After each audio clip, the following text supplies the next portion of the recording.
আপনাদের অনেক অনেক শুভেচ্ছা ও ভালোবাসা জানিয়ে শুরু করছি অনুষ্ঠান আহরণ।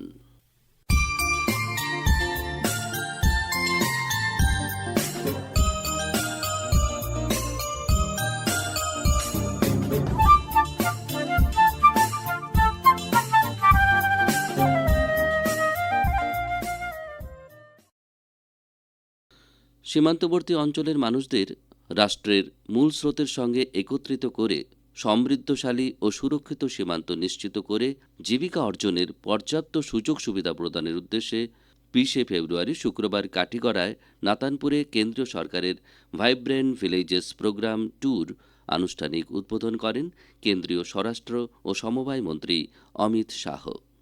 অনুষ্ঠানে স্বাগত বক্তব্য রাখেন আসামের সীমান্ত সুরক্ষা ও উন্নয়ন মন্ত্রী অতুল বরা। সবাইকে নমস্কার, সবাইকে আন্তরিক শুভেচ্ছা অভিনন্দন জানাই। আজিৰ দিনটো বৰাক উপত্যকাবাসী ৰাইজৰ লগতে সমগ্ৰ অসমৰ জনসাধাৰণৰ বাবে এটি অতি গুৰুত্বপূৰ্ণ দিন, কিয়নো সীমান্তবাসী ৰাইজৰ নিৰাপত্তা, সুৰক্ষা আৰু সমৃদ্ধিৰ বাৰ্তা বহন কৰা ভাইব্ৰেণ্ট ভিলেজ শীৰ্ষক কেন্দ্ৰীয় চৰকাৰৰ অভিলাষী আঁচনি এখন আজি মুকলি হ'ব। মাননীয় গৃহমন্ত্ৰী ডাঙৰীয়া সেই উদ্দেশ্যে লৈ ইয়ালৈ আহিছে। আমি অত্যন্ত আনন্দিত আৰু উৎসাহী যে এই আঁচনিখন মুকলি কৰিবলৈ আমাৰ মাজত উপস্থিত আছে দেশৰ ৰাজনীতিৰ বলিষ্ঠ নেতা কেন্দ্ৰীয় গৃহমন্ত্ৰী অমিত শাহ ডাঙৰীয়া। देश के साथ साथ असम के विकास के लिए लगातार काम कर रहे हमारे देश के लोकप्रिय जननेता आदरणीय केंद्रीय गृह एवं सहकारिता मंत्री श्री अमित शाह जी का इस ऐतिहासिक बराक घाटी में हम सादर स्वागत करते हैं। आइए हम सब एक साथ खड़े होकर माननीय अमित शाह जी को स्वागत करें। सो राइज আমি সগৌৰৱে কওঁ যে অসমৰ মাননীয় মুখ্যমন্ত্ৰী ডক্টৰ হিমন্ত বিশ্ব শৰ্মা ডাঙৰীয়াৰ প্ৰবল ৰাজনৈতিক ইচ্ছাশক্তি আৰু কৰ্মতৎপৰতাৰ জোৰত বৰ্তমান চৰকাৰখনৰ কাৰ্যকালত অসমৰ বহু পুৰণি সমস্যা, দীঘলীয়া সীমা সমস্যাৰ সমাধান, সীমান্তবাসী ৰাইজৰ সুৰক্ষা তথা ৰাজ্যখনৰ লগতে বৰাক উপত্যকাৰ উন্নয়নৰ ক্ষেত্ৰত বহুখিনি কাম ইতিমধ্যেই সম্পন্ন হৈছে। বৰাক ব্ৰহ্মপুত্ৰৰ সমন্বয়ৰ হাকুডাল অধিক মজবুত হৈছে। আজিৰ এই অনুষ্ঠানত মাননীয় মুখ্যমন্ত্ৰী ডাঙৰীয়াক তেখেতৰ গৌৰৱময় উপস্থিতিৰ বাবে আন্তৰিক ধন্যবাদ আৰু কৃতজ্ঞতা জনাইছোঁ।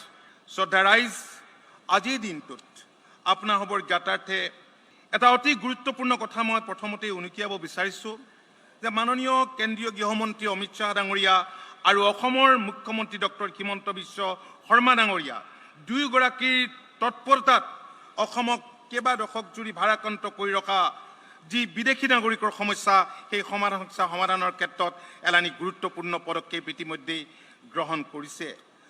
শ্ৰদ্ধেয় ৰাইজ, ভাইব্ৰেণ্ট ভিলেজ প্ৰগ্ৰেম আঁচনিখনৰ এক নিজস্ব ফিলচফি বা দৰ্শন আছে। এই দৰ্শন আন্তৰ্জাতিক সীমান্তত বসবাস কৰা ৰাইজক দেশৰ অন্যান্য অংশত বাস কৰা ৰাইজৰ লগতে সম অধিকাৰ, সমপ্ৰাপ্তি আৰু সমবিকাশৰ দৰ্শন।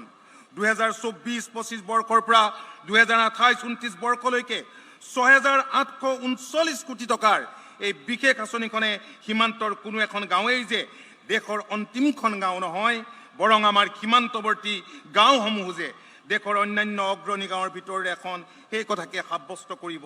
এই অভিলেখী আঁচনিখনৰ ফলত আমাৰ সীমান্তৱৰ্তী অঞ্চলত বাস কৰা গাঁওসমূহৰ প্ৰতিজন ব্যক্তিয়ে অনুভৱ কৰিব পাৰিব যে দেশৰ বিকাশৰ ক্ষেত্ৰত তেওঁলোকো সমানেই একোজন অংশীদাৰ।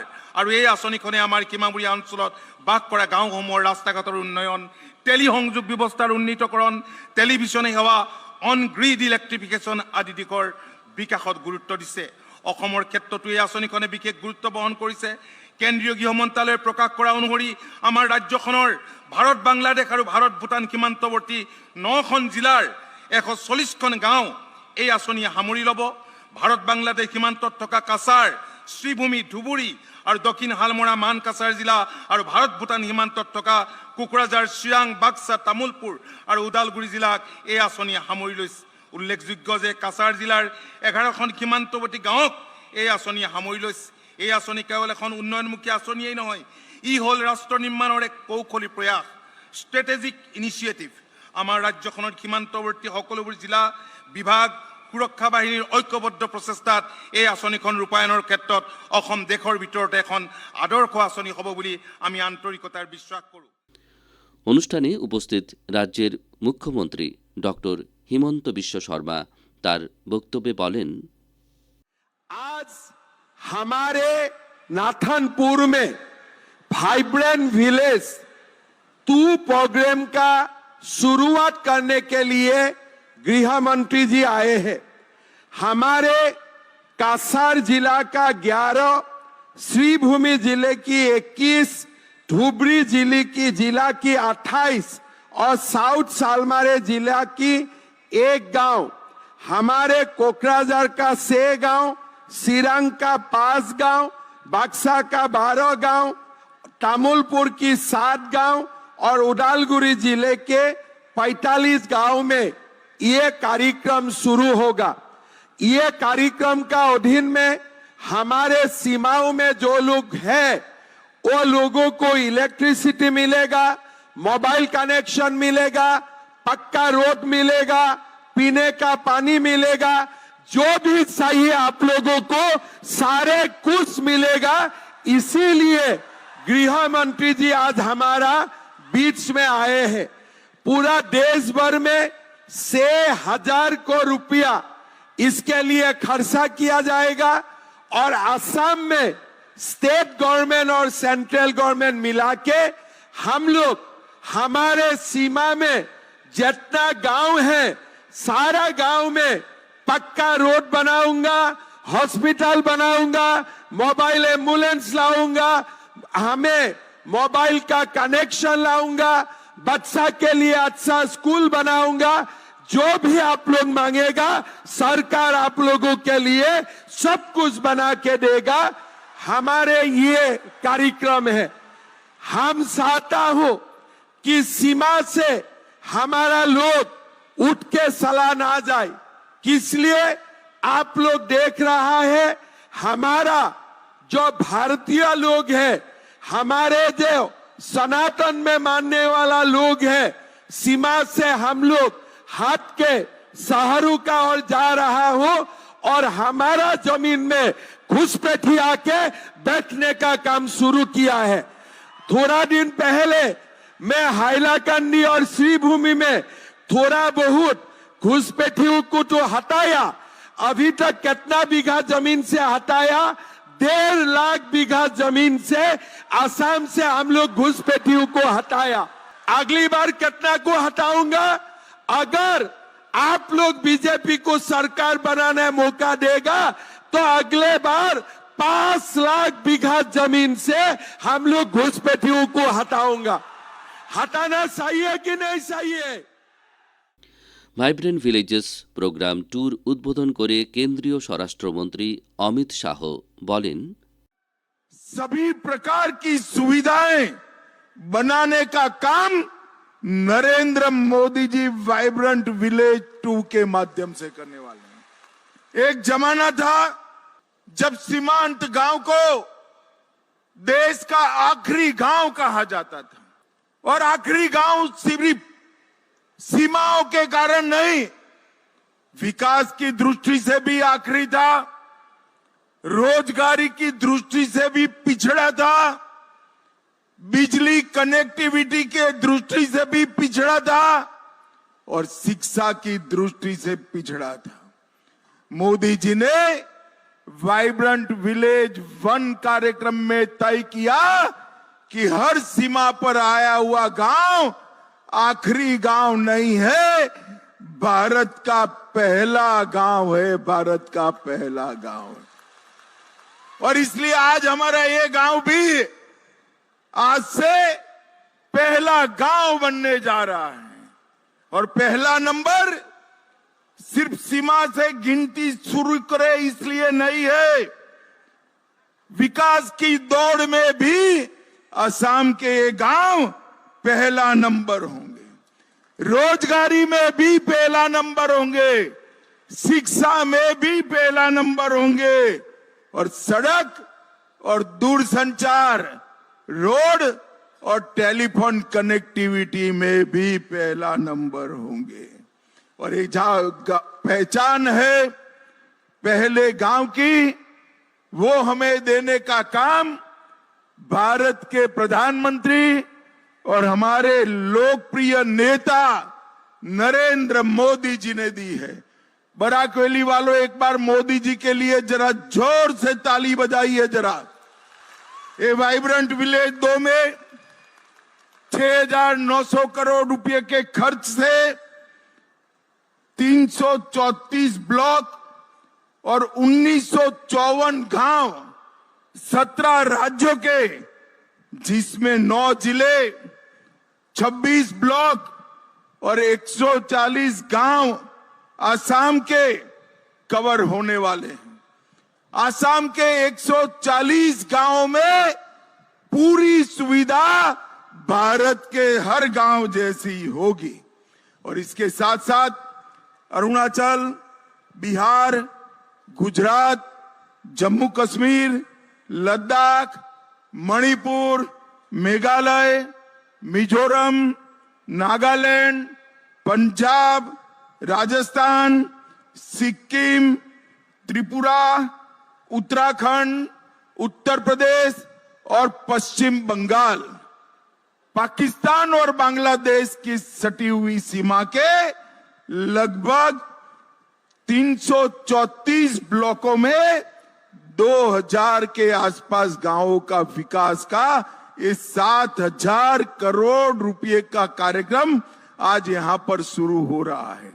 और इसके अंदर कई सारी योजनाएं हैं, जिसमें सुरक्षा से जुड़ी हुई योजनाएं, स्कीम सैचुरेशन से जुड़ी हुई योजनाएं और कई सारी कनेक्टिविटी की योजनाएं शामिल की है।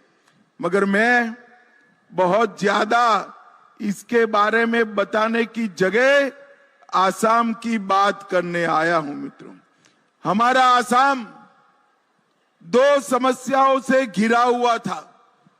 एक समस्या, आसाम में घुसपैठिए आसामियों के अधिकारों को छीन रहे थे। घुसपैठिया रोकना चाहिए या नहीं रोकना चाहिए भाई? अरे जोर से बोलो, रोकना चाहिए या नहीं रोकना चाहिए? एक कांग्रेस की सरकारों ने हमारी सीमाओं को घुसपैठियों के लिए खुला छोड़ा था। घुसपैठी आसाम में घुसते गए, आसाम के युवा की रोजगारी, गरीब का अनाज और गांव की भूमि छीनकर यहां पर जनसांख्यिकी परिवर्तन करने का प्रयास चला। मगर आसाम की जनता ने 10 साल पहले भारतीय जनता पार्टी की सरकार बनाने की शुरुआत की और हमने सबसे पहले 5 साल में काम किया, घुसपैठ को रोकने का काम किया, और दूसरे 5 साल में हमारे हेमंत विश्व शर्मा ने घुसपैठियों की कब्जाई हुई लाखों बीघा जमीन को खाली कराकर घुसपैठियों को हटाने का काम। अब तीसरी बार चुनाव आ रहा है। एक बार यहां पर भारतीय जनता पार्टी की सरकार बनाइए, मैं आपको वादा कर कर जाता हूं, कांग्रेस के शासन में घुसे हुए एक एक घुसपैठिए को चुन चुन कर वापिस भेजने का काम हम करेंगे। ইন্ডিয়ান টি অ্যাসোসিয়েশন সুরমা ভ্যালির শাখার 125তম বার্ষিক সাধারণ সভা শিলচরে অনুষ্ঠিত হয় শনিবার। সভার শুরুতে বক্তব্য রাখেন শাখার চেয়ারম্যান আইবি উবাদিয়া। আমন্ত্রিত অতিথি হিসেবে বক্তব্য রাখেন আসাম বিশ্ববিদ্যালয়ের উপাচার্য অধ্যাপক রাজীব মোহন পন্থ সহ অ্যাসোসিয়েশনের আধিকারিকরা। সভায় মুখ্য অতিথি হিসেবে বক্তব্য রাখতে গিয়ে সাংসদ परिमल शुक्लबैद्य बोलें, कोशिश सरकार से चल रहा है। आज का दिन पे ये नहीं, कल हमारा अमित शाह जी आया था, हमारा सीएम साहब भी आया था, आप लोग का जानकारी है हर आदमी का। अनाउंसमेंट हुआ 14 को मोदी जी आने वाला है नेक्स्ट महीना का। वो एक दिन इस तरफ उस तरफ हो सकता है, मगर 14 ही तय किया गया। क्यों? इसलिए कि नया एक एक्सप्रेस हाईवे बनने जा रहा है गुवाहाटी से सिलचर। सिलचर यानी हमारा 5 ग्राम तक आएगा, उसका बाद में डबल लाइनिंग का काम चल रहा है, आप लोग का नज़र पे है। डबल लाइनिंग नहीं, आज 4 लाइनिंग चल रहा है ये कछार पे। ये आप लोग का ही काम में आने वाला है, हमारा तो काम में आएगा, वो अलग सा बात है। समाज का हर आदमी का काम पे आएगा, मगर वो रास्ता जब 22,000 करोड़ का रिपेयर बना, उसका फाउंडेशन आएगा 5 घंटा पे गुवाहाटी जाएगा, 5 घंटा। तो कहाँ 15-25, कहाँ 5। एनर्जी सेक्टर में बात हुआ है, आज सूर्य घर योजना लिया है। मैं 5-7 दिन पहले मेरा घर में भी लिया। क्यों लिया? कि कंसर्न मिनिस्ट्री का एक चिट्ठी आया है मेरा पास भी, ये आप भी सांसद है, आप लोग पहले लीजिए, नहीं तो सोसाइटी एनकरेज नहीं हो। बात तो सही है, मैं भी लिया, आप लोग का बगन के अंदर में बहुत नहीं लिया। और हमसे तो करीबन कुछ साल पहले सोलर एनर्जी का हमारा बगल का वो वजिया साहब ने काम कर ही दिया। धीरे धीरे गवर्नमेंट ने जितना इनकरेज कर रहा है सोलर एनर्जी को, मेरा इतना महसूस होता है अभी जब बातचीत करता है इन लोग पार्लियामेंट में बैठ के या कोई कमेटी में, तो ऐसा लगता है कि 1-2 साल का अंदर है। 21শে ফেব্রুয়ারি আন্তর্জাতিক মাতৃভাষা দিবস উপলক্ষে বরাক উপত্যকা বঙ্গ সাহিত্য ও সংস্কৃতি সম্মেলনের হাইলাকান্দি শহর আঞ্চলিক সমিতির উদ্যোগে শহীদ স্মারক স্থলে আলোচনা সভা অনুষ্ঠিত হয়। আলোচনায় অংশ নিয়ে সম্মেলনের অন্যতম সংগঠক ইন্দিরা ভট্টাচার্য বলেন, আজকে 21শে ফেব্রুয়ারি আন্তর্জাতিক মাতৃভাষা দিবস। আজকের দিনে প্রত্যেক মাতৃভাষা প্রেমীদের আমি জানাই শুভেচ্ছা ও অভিনন্দন। পুরো বিশ্ব এই দিনটিকে আজকে উদযাপন করছে। 2000 সাল থেকে এই দিনটি আন্তর্জাতিক মাতৃভাষা হিসাবে উদযাপিত হচ্ছে। এটার প্রেক্ষাপট সকলেরই জানা। এই দিনটির 1952 ইংরেজিতে পূর্ব পাকিস্তানের যারা বাংলা ভাষাভাষীর জনগণ ছিলেন তাদের উপর উর্দু ভাষা চাপিয়ে দেবার যে ষড়যন্ত্র পশ্চিম পাকিস্তানিরা শুরু করেছিল, তখন বাংলা যাদের মাতৃভাষা ছিল পূর্ব পাকিস্তানের মানুষদের, তারা কিছুতেই সেটা মেনে নিতে পারেনি এবং সেই জন্য তারা আন্দোলন শুরু করেছিল এবং সেটা পরবর্তীকালে গণ আন্দোলনের রূপ নেয়। এবং সেই সময় রফিক, জব্বার, সালাম তারা প্রাণ আত্মাহুতি দিয়েছিলেন এবং আরো অনেকেই দিয়েছিলেন আত্মাহুতি, এবং দিয়ে এই দিনটিতে তারা মাতৃভাষা, বাংলা মাতৃভাষা সেটাকে প্রতিষ্ঠিত করতে বা সেই অধিকার মর্যাদা রক্ষার করেছিলেন। তাদের সেই সময় স্লোগান ছিল, জান দেব তো জবান দেব না। আমরা সবসময় দেখি যে আধিপত্যবাদীরা তাদের ভাষা সংস্কৃতিকে জোর করে চাপিয়ে দেবার নীতি গ্রহণ করে। সেটাকে প্রতিহত করতেই যাদের উপর চাপ সৃষ্টি করা হয় তাদেরকে আন্দোলনমুখী হতে হয়। 1952 আন্দোলনের বহমান ধারাতেই আমরা দেখি পরবর্তীকালে বাংলাদেশের জন্ম হয়েছিল। আমাদের ভারতবর্ষেও স্বাধীনতা পরবর্তীকালে প্রথম বৃহত্তর আন্দোলন আমাদের বরাক উপত্যকায়, যেটা ভাষা আন্দোলন নামে পরিচিত, এবং পরবর্তীকালে আরো অনেক এই মাতৃভাষা বাংলাকে নিয়েই অনেক আন্দোলন হয়েছে এবং অনেক জন যারা এই আন্দোলনের সঙ্গে যুক্ত ছিলেন এবং অনেকেই প্রাণ বিসর্জন দিয়েছেন এবং তাদের আত্মাহুতির জন্যই আমরা মাতৃভাষা বাংলাকে এত ভালোবাসি এবং সেই মাতৃভাষা আহ, বাংলার যে মর্যাদা বা অধিকার রক্ষা সেদিন হয়েছিল বলেই আজকে আমরা এখানে বরাক উপত্যকাতে আমরা স্বচ্ছন্দে আমরা মাতৃভাষা বাংলাকে নিয়ে কথা বলছি। তো মাতৃভাষা যাদের বাংলা, বিশেষ করে তাদেরকেই দেখা গেছে সবসময় ভাষার অধিকার, মর্যাদা ইত্যাদি রক্ষার দায়ে আন্দোলনে সামিল হতে এবং শহীদ হতে। তাই বাঙালির কাছে আজকের এই দিনটা অত্যন্ত গুরুত্বপূর্ণ এবং খুবই গর্বের দিনও।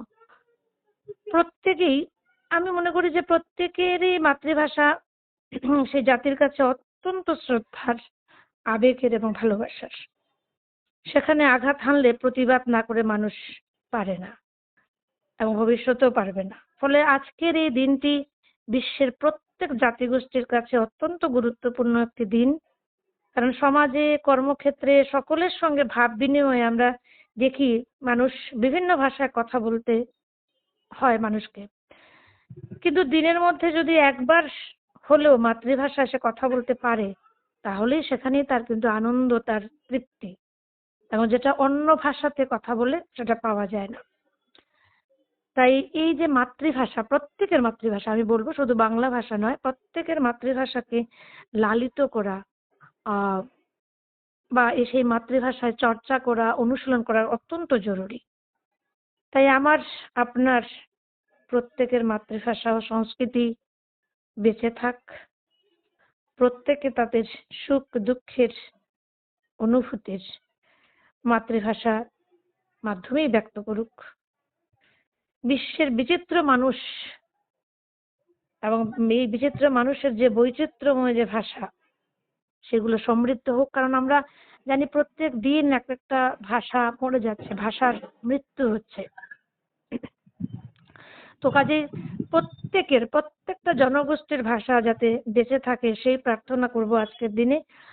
এবং এবং প্রত্যেকের যে তাদের যে সংস্কৃতি, তাদের যে সংস্কৃতি, যেটা তাদের আচার আচরণ সমস্ত কিছুর মধ্য দিয়ে উৎসবে যেটা তারা প্রয়োগ করে বা উৎসবে যখন সেটাকে তুলে ধরে উৎসবের মাধ্যমে, সেটা যেন আরো অনুশীলনযোগ্য হয় এবং মানুষের কাছে প্রত্যেকের ভাষার যাতে গ্রহণযোগ্যতা লাভ করে, এটাই আমি আজকের দিনে কামনা করব। এবং মাতৃভাষার প্রতি মানুষের বন্ধন যেন আরো দৃঢ় হয় আজকের দিনে, এই 2026 ইংরেজির আজকে 21শে ফেব্রুয়ারি তে আমি আশা রাখবো যে মাতৃভাষার প্রতি মানুষের বন্ধন যত দৃঢ় হোক, মানুষের নিজের মায়ের ভাষাকে যাতে মানুষ ভালোবাসতে পারে, তার সংস্কৃতিকে যেভাবে যাতে সে ধরে রাখতে পারে, বাঁচিয়ে রাখতে পারে, সেই চেষ্টা যাতে মানুষ করে, সেটাই আজকের দিনের আমার সবার কাছে। যথাযোগ্য মর্যাদায় শ্রীভূমি জেলাতেও 21শে ফেব্রুয়ারি আন্তর্জাতিক মাতৃভাষা দিবস পালন করল বরাক উপত্যকা বঙ্গ সাহিত্য সম্মেলন শ্রীভূমি শাখা। এই উপলক্ষে সীমান্ত শহরের শম্ভু সাগর পার্কে শহীদ স্মৃতি ফলকে সম্মেলনের সকল কর্মকর্তারা ও শহরের বিভিন্ন স্কুল কলেজের ছাত্রছাত্রীরা এবং অন্যান্য সামাজিক সংগঠন শ্রদ্ধার্ঘ্য নিবেদন করেন। এছাড়া শহীদ দিবস উপলক্ষে বঙ্গ সাহিত্য ও সাংস্কৃতিক সম্মেলনের উদ্যোগে আলোচনা সভার আয়োজন করা হয় শহীদ স্মৃতি ফলকের সম্মুখে। শহীদদের প্রতি শ্রদ্ধা জানিয়ে বরাক উপত্যকা বঙ্গ সাহিত্য ও সংস্কৃতি সম্মেলনের কেন্দ্রীয় কমিটির প্রাক্তন সভাপতি রাধিকা রঞ্জন চক্রবর্তী বলেন, মহান 21শে ফেব্রুয়ারি আমরা সম্মেলনে শ্রীভূমি শহর সমিতি এবং শ্রীভূমি জেলা সমিতির উদ্যোগে শহীদ বেদি পাশে আমরা সবাই জড়ো হয়েছি এই দিনটি উদযাপন করার জন্য। ইতিমধ্যে আমাদের জেলা সভাপতি এই দিনটির প্রাসঙ্গিকতা এবং তার ইতিহাস বর্ণনা করেছেন। আমি সেটা আর বিস্তৃতভাবে আলোচনা করতে যাচ্ছি না। এই বিশেষ দিনে আমি শ্রদ্ধার সঙ্গে স্মরণ করি সেই সব বিশিষ্ট ব্যক্তিত্ব যারা নিজের ভাষার জন্য পৃথিবীর সব জায়গায় আত্মবলিদান করেছেন, সেই মহান ব্যক্তিত্বকে আমি শ্রদ্ধার সঙ্গে স্মরণ করি, তাদের চরণে অর্পণ করি আমার শ্রদ্ধার্ঘ্য। আমরা সবাই জানি 21শে ফেব্রুয়ারি 1952 সালে আমাদের পার্শ্ববর্তী দেশ, যেটা 1947 সালে স্বাধীনতা পেয়েছিল, আমাদের পূর্ব পাকিস্তান, যেখানে মূলত সেই বিভাজন হয়েছিল ধর্মের ভিত্তিতে, কিন্তু ধর্ম থেকেও ভাষা যে মহান, সেই অঙ্গীকারে তখনকার দিনে কতিপয় ছাত্র নেতা এগিয়ে আসেন, যুব সমাজও এগিয়ে আসে, বুদ্ধিজীবী মানুষরা সবাই এগিয়ে আসে যে আমাদের এখানে রাষ্ট্রভাষা উর্দুর পরিবর্তে আমাদের বাংলা ভাষাটাই হবে। এবং এই 1952 সালের 21শে ফেব্রুয়ারি ঢাকার রাজপথে তাজা সজীব কতগুলো প্রাণ উৎসর্গ হয়েছিল, সালাম, জব্বার, বরকত। তারা নিজেদের ভাষার মর্যাদা রক্ষার জন্য নিজেদেরকে আহুতি দিয়েছিলেন। 21শে ফেব্রুয়ারি একদম রক্তে প্লাবনে ভেসে গিয়েছিল। দিনটি আমরা বাঙালিদের কাছে খুব শ্লাঘার ব্যাপার। কেন আমাদের যুব নেতারা, ছাত্ররা আত্মাহুতি দিয়েছে কিসের জন্য? আমাদের ভাষার অধিকার রক্ষার জন্য। সেই হিসাবে এটা শ্লাঘার ব্যাপার। এবং কষ্টের ব্যাপার হলো এই তরতাজা যুবকরা পুলিশের নৃশংস অত্যাচারে শহীদ হয়েছেন। এটা তো হওয়ার কথা ছিল না, যেখানে সংখ্যাগরিষ্ঠ লোকসংখ্যা বাংলা ভাষাভাষী ছিলেন। যাক, তাদের এই চেতনায় উদ্বুদ্ধ হয়ে আমাদের এই উপত্যকায়, যেখানে বেশিরভাগ লোকই বাংলা ভাষাভাষী, সেই ভাষার অধিকার রক্ষার জন্য আপনারা জানেন 1961 সালে 11 জন, 1952 সালে 1 জন, 1963 সালে 2 জন, এবং পরবর্তীকালে মণিপুরি ভাষার জন্য 1996 সালে আরেকজন। মোট 15 জন শহীদ হয়েছেন ভাষার জন্য। কাজে এই শুভ লগ্নে আমি তাদেরকে শ্রদ্ধার সঙ্গে স্মরণ করি এবং তাদের চরণে আমার অঞ্জলি অর্পণ করি। এই যে 21শে ফেব্রুয়ারি পরবর্তীকালে বিশ্বের দরবারে সবাই এই নিয়ে চিন্তা ভাবনা শুরু করেন এবং 1999 সালে আপনারা সবাই জানেন ইউনেস্কোর প্যারিস অধিবেশনে 17ই নভেম্বর সিদ্ধান্ত নেওয়া হয় আগামীতে এই 21শে ফেব্রুয়ারিকে আন্তর্জাতিক মাতৃভাষা রূপে আমরা পালন করব। সেই থেকে 2000 সাল থেকে এই দিনটিকে আন্তর্জাতিক মাতৃভাষা হিসেবে আমরা বরণ করি এবং আমাদের শ্রদ্ধার্ঘ্য নিবেদন করি সেই শহীদদের প্রতি।